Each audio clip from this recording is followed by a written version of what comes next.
सबको जय मसीह की। पवित्र बाइबल में अध्याय उत्पत्ति 11 की 32 तक मनुष्य की भाषा में गड़बड़ी पड़ने का वर्णन।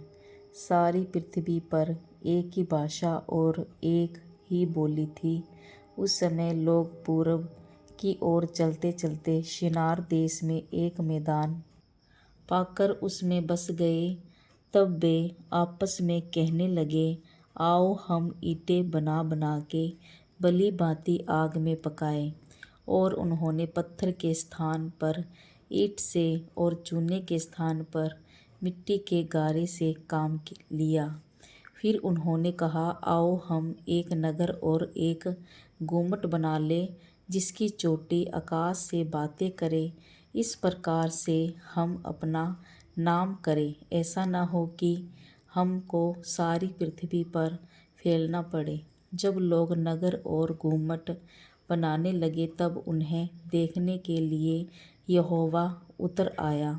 और यहोवा ने कहा, मैं क्या देखता हूँ कि सब एक ही दल के हैं और भाषा भी उन सब की एक ही है। और उन्होंने ऐसा ही काम भी आरंभ किया। और अब जो कुछ वे करने का यत्न करेंगे, उसमें से कुछ भी उनके लिए अनहोना न होगा। इसलिए आओ हम उतर के उनकी भाषा में गड़बड़ी डालें कि वे एक दूसरे की बोली को न समझ सके। इस प्रकार यहोवा ने उनको वहाँ से सारी पृथ्वी के ऊपर फैला दिया और उन्होंने उस नगर का बनाना छोड़ दिया। इस कारण उस नगर का नाम बेबीलोन पड़ा, क्योंकि सारी पृथ्वी की भाषा में जो गड़बड़ी है वह यहोवा ने वहीं डाली। और वहीं से यहोवा ने मनुष्यों को सारी पृथ्वी के ऊपर फैला दिया। शेम की वंशावली। शेम की वंशावली यह है। जल प्रलय के 2 वर्ष पश्चात जब शेम 100 वर्ष का हुआ, तब उससे अपरशद का जन्म हुआ। और अपरशद के जन्म के पश्चात शेम 500 वर्ष जीवित रहा। और उसके और भी बेटे बेटियां उत्पन्न हुई। जब अपरशद 35 वर्ष का हुआ, तब उससे शैलह का जन्म हुआ। और शैलह के जन्म के पश्चात अपरशद 403 वर्ष और जीवित रहा।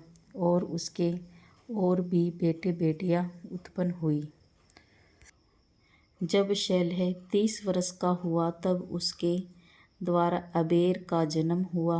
और अबेर के जन्म के पश्चात शैलह 403 वर्ष और जीवित रहा। और उसके और भी बेटे बेटियां उत्पन्न हुई। जब अबेर 34 वर्ष का हुआ, तब उसके द्वारा पलेग का जन्म हुआ। और पलेग के जन्म के पश्चात अबेर 430 वर्ष और जीवित रहा। और उसके और भी बेटे बेटियां उत्पन्न हुई। जब पलेग 30 वर्ष का हुआ, तब उसके द्वारा रू का जन्म हुआ। और रू के जन्म के पश्चात पलेग 209 वर्ष और जीवित रहा। और उसके और भी बेटे बेटियां उत्पन्न हुई।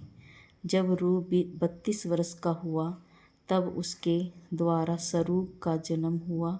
और सरूग के जन्म के पश्चात रू 207 वर्ष और जीवित रहा। और उसके और भी बेटे बेटियां उत्पन्न हुई।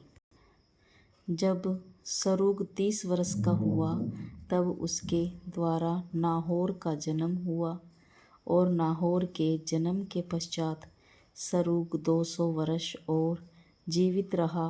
और उसके और भी बेटे बेटियां उत्पन्न हुई। जब नाहोर 29 वर्ष का हुआ, तब उसके द्वारा तेरह का जन्म हुआ। और तेरह के जन्म के पश्चात नाहोर 129 वर्ष और जीवित रहा। और उसके और भी बेटे बेटियां उत्पन्न हुई।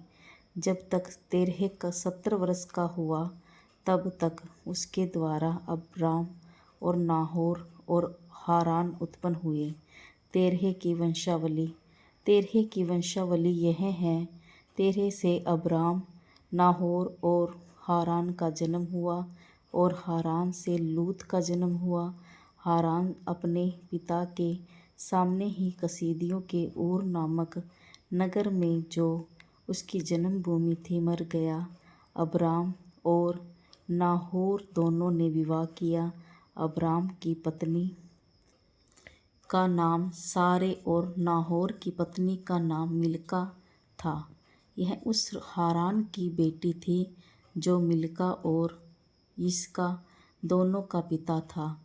सारे तो बाँझ थी, उसके संतान न हुई। तेरह अपने पुत्र अब्राम और अपने पोते लूत जो हारान का पुत्र था और अपनी बहू सारे जो उसके पुत्र अब्राम की पत्नी थी, इन सबों को लेकर कसीदियों के ऊर नगर से निकल कनान देश जाने को चला। पर हारान नामक देश में पहुंचकर वहीं रहने लगा। जब तेरह 205 वर्ष का हुआ तब वह हारान देश में मर गया। हालेलुया।